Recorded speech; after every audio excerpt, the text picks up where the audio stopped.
He would love this game. He would love to take it to game 6 with the lead with white pieces. 100%. And I think that strategy that you're talking about, Hikaru, it works against everyone in the world. Right. Except a certain Magnus Carlsen. I think with Magnus, you need to create those chances yourself. You need to try to create the chaos on the board. But for Hikaru, you know what he does, this waiting game, it's perfect. And I think especially against a player like Arjun Erigaisi. It's weird, isn't it? Chess is a game of complete information. You know exactly where your opponents and your pieces are at all times, and yet somehow some things work against some players and not others. It's part of what makes the game so beautiful. And in this situation, we have Arjun being the wilder of the two players and also basically needing to win on command. Nakamura will be thinking of ways to shut it down, but I'm looking forward to seeing what the potential counter punches could be. And in the meantime, this position, wow, pawn to f5 is very, very committal, opening up the black king somewhat, a very loosening move there. But Hikaru is fighting against this. I was going to say it's going to become very symmetrical, but white had a small advantage. Now, maybe white still has that small advantage, but anything but symmetrical. White has 3 pawns in front of his king, black has 2. Hikaru, in his attempts to shut this game down and prevent any active play, feels like he's weakened himself. A big, big shake of the head, prolonged one this time. Yeah, it feels like no matter what you do in the middle of the board right now, that e-pawn currently on e6 is looking like a long-term target. No matter who you're playing, no matter what the position is, that is a very obvious question mark / target in the middle of the board for the white pieces to direct their attention to. 100%. That e6 pawn is weak, and if there's a d5 pawn, trade and that pawn lands there, that'll be weak there as well, with the white queen lined up against it. I think there are some practical problems for black in this position to solve. You know, if you trade the bishops on Arjun's turn, bishop takes bishop, rook takes bishop, huge weakness, easily can be taken on. And what we see right now, the trade as it's happened, after pawn takes pawn, the queen lines open up, bishop takes knight. In fact, d5 is hanging immediately. Hikaru might be forced to capture with the bishop, which means a long-term weakness, the isolated queen's pawn. This is going to be a lot of suffering ahead from Hikaru. Maybe it's not too dramatic yet. The eval bar says nearly +1 for white. Really surprised Arjun didn't take the opportunity to open up the d-file for the white queen there. Maybe he'll get a second chance. But ultimately, it is a few things. It's the fact that black's pawns in the center are vulnerable, plus the fact that long-term the black king slightly open. And here, Arjun with a big time advantage as well. Dream start to the game here in his quest to come back. Maybe it's because he doesn't have to. Maybe the c-pawn can't be pushed to c4. Also doesn't want to take on d4 and ruin the pawn structure. And white actually has time. There's no need to take on c5. I can take whenever I want. I'm just going to improve the position of the rest of my pieces and torture you a little while longer. You know, one of the hardest things in chess is to keep tension on the board. It's something that I've struggled with a lot in my career as well, and I think players of all levels do. But I think these top guys, and I've seen this especially with Arjun, that if there's an option to just keep the trades as they are and not rush into it because that dynamic cannot change in the near future, he won't do it until it's absolutely forced. He will want to keep that tension, keep improving the position of his pieces. You know, get that rook out to d1, then think about capturing on c5. Meanwhile, Hikaru continues to activate some of his own pieces. But I'm gonna, like, the counter argument to that is maybe taking a look back at game 3, Tanya. Arjun kept the tension on the board, kept things really complicated. He was pressuring from an advantageous position. And there's an argument to say that partially because of that, Hikaru seized the opportunity to turn that game around, and he ended up making it a victory. That's a great point, but you got to stick to your style, you know, because more often than not, that will work to you. And to decide when to do it, when not to do it, is the tough part about chess. The last few moves that have happened, David, the king sliding over, I think at some point, that tension in the center will get released. Maybe now with the bishop sniping across? Yeah, now might be the moment. Very committal decision there from Hikaru. He didn't want to spend time investing to calculate there too deeply. As you say, Tanya, the white bishop I'm just going to show on the same diagonal as the black king, so watch out. Imagine bringing your side project to life just by thinking about it. Meet Base 44, a complete AI creation platform. Describe what you want and watch it take shape. You can plan, customize, and expand in any direction. From tools built for one to platforms ready for many. From passion projects to enterprise-grade systems. Everything is built in and ready to launch. It's a new world of creation, where you can go as far as your imagination takes you. Can you imagine it? Let's make your dream a reality right now.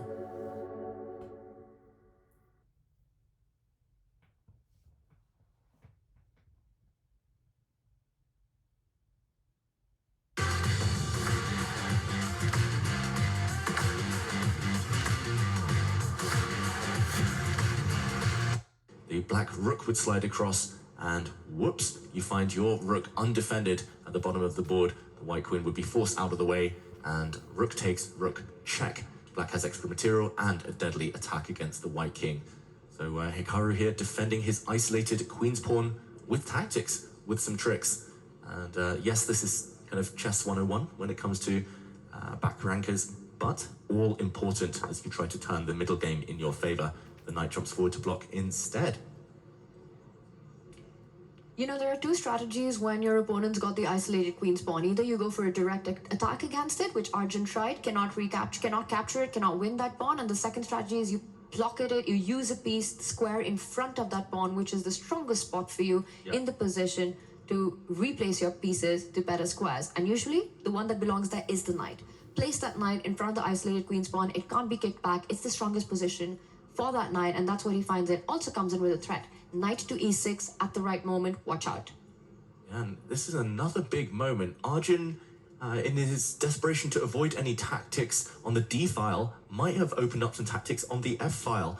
Right now, Hikaru, we saw him kind of frown for a moment. He spent a lot of time. It looks like he might be tempted to give up his knight on the F2 square. He can take with the knight or the rook. And look at this. After the black knight gives itself up, we would see some trades. The white king coming forward, and it's the black queen now able to swoop in, take on H2. The black rook is coming next move to F8. The white king lacking shelter. The black bishop pins the white knight. Suddenly we could see a full turn of momentum. Black also gets 2 pawns for this sacrificed knight. It looks like the eval bar says this is the best way to go. Still a small advantage for Arjun, but this would be a real shock. Hikaru, will he go for this variation? Huge moment. If he doesn't, he might just find himself a bit passive. This might be his chance to strike Hikaru Nakamura. What do we think? Is he going to go for it? I mean, he's thinking so long on this, right? 4 minutes now, plays 6.5, and I get that these guys are super quick on the clock, but if this gets up to something like a 3-minute advantage, not only are we going to have to commit, if we choose not to commit, we're then just playing the game out. 6 minutes versus 3, that's going to give Arjun Erigaisi a renewed sense of confidence. Yeah, but it's on Hikaru to make that decision, and he goes for it. Here we go. Knight takes pawn, it's on the board. He wants to wrap this match up here and now. Wow, this is a 3-result game. Hikaru is going to get a ferocious attack in return for the piece he's just sacrificed. He's even got those couple of pawns we mentioned. He spent a long time, 2 full minutes, pondering over whether to go for this, but Arjun looking calm, the heart rate still low. Can he react? It's so scary now for white. You never want to play chess with your king out in the open like this, especially if you're the one trying to attack, if you prefer being on the front foot. I think this is inspired by Hikaru Nakamura. Absolutely. This is taking the fight to Arjun. This is the kind of stuff that Arjun does against his opponents. Huge threat on the board. Rook F8 check. It's not just a check. That G2 pawn is tender. That's a soft pawn. Queen takes pawn. Would be game over if it's allowed. Arjun has to find a way to not only defend the king, but do it in such a way that he doesn't lose his queen. Because Queen F3 would have run into Rook F8. Queen H3 offers a trade, defends that pawn. I don't believe Hikaru trades in this position. He's going to keep the queens on the board. He's going to go for Arjun's king. No trades. White has the extra knight. Black's pawns are not so impressive right now. And, okay, it was just 1 check. The white king's actually trying to run away to the left half of the board. Give white 2 more moves. The white king will find safety again. So Hikaru needs to keep the queens on, needs to keep creating threats. And what do we think here? Tanya, you know Arjun so well, your teammates for India. Do you believe he's going to be able to defend this one? I'll tell you one thing, Arjun's not going to be stressed or tensed about this position. You know, it's the kind of position which is crazy on the board, but this is where Arjun feels the calmest. This is where his nerves are absolutely chill. It's what he does for a living, are these kind of crazy, chaotic positions. But can he save this with the time on the clock? The good news, he's got the extra minutes. Hikaru continues with the checks. Arjun can use his queen to block it, offer a trade. Remember, any queen trade, great for Arjun. Game over for Hikaru. So it's pressure on Hikaru to keep the attack going. If he doesn't, Hikaru's lost. don't forget the clock pressure as well. It took him 3 minutes for that. The queen actually going back to h2, saying, okay, maybe the path forward isn't so clear. Are we interested maybe in doing any of this repetition stuff? But Arjun doesn't have to say yes to that. Yep, Arjun will not be agreeing to a draw here. We're not repeating moves by siding the white queen across to h3. He'll look for something else, look for something better. Ideas could include sliding the white king across, trying to bring that one to safety, although it does look a bit slow. You could defend that pawn with your queen, maybe even with your rook.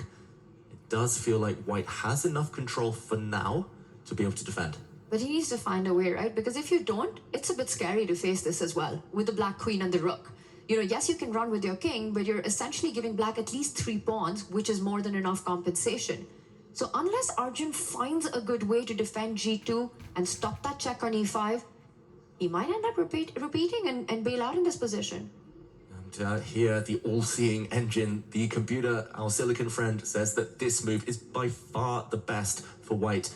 Bring the queen to g5, and the key detail is you defend your pawn on g2, but you also attack this black pawn on d5, from where you also defend g2.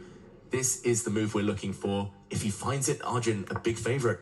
Oh, he does! It's 2 multi-purpose moves in a row. It's watching the g2 square, it's watching the e5 square, and guess what? The only other square the white queen can do that from is d5 after capturing the pawn. You know, not just that, it was 3. Even g7 was a tender spot. Hikaru kicks the queen, he wins the pawn.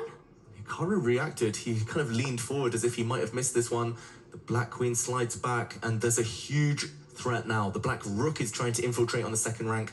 The white king in the kill zone this time needs to run away as soon as it can. Get it to the left side of the board. Rook f2 is a massive threat that will end in checkmate. Arjun locked in. Moves the rook, and that's a blunder. Hikaru Nakamura has a winning move right now. Hikaru Nakamura, he needs to find the fact he can move his bishop to attack that rook. We'll just draw it with an arrow here. Bishop to b4 is a winning move that would tip white's defenses over. And no, he doesn't find it, Hikaru. Instead, he's going to trade rooks. This could be decisive now, white with an extra knight. Wow, missed opportunity. That was hidden. It's not obvious, I'm going to say, from Hikaru Nakamura. But he's chasing the white king now, only towards safety.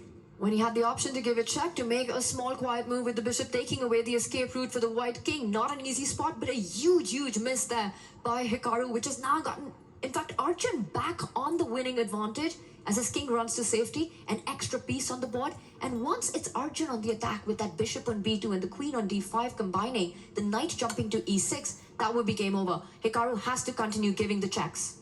Look at this, the white king hiding amongst its own pieces. This is beautiful defense here. A lot of shelter for the white king. No important checks here. The only check black can give is from the queen, but that will be blocked by the white knight. Hikaru's running out of ammunition. Look at this, the eval bar slides all the way up in white's favor. Hikaru reacting. He's down at 1 minute as well. This has all gone wrong. Ice cold defense from Arjun. Such a difficult position. We can forgive the players the mistakes, but it's all about what's left on the board, and Hikaru out of threats. And throughout this madness that happened, Arjun's heart rate did not go beyond 80. Again, it comes back to this point. These kind of positions, he's just Mr. Cool Guy. It's just so hard to get him tense, and that is it. Hikaru Nakamura resigns. Arjun, Erigaisi equalizes. 2.5 in this third place match. We are going to be going to a game number 6, and that game number 6 is all square, which means a draw in the final game, tipping Armageddon. Wow, what a topsy-turvy game that was. Arjun,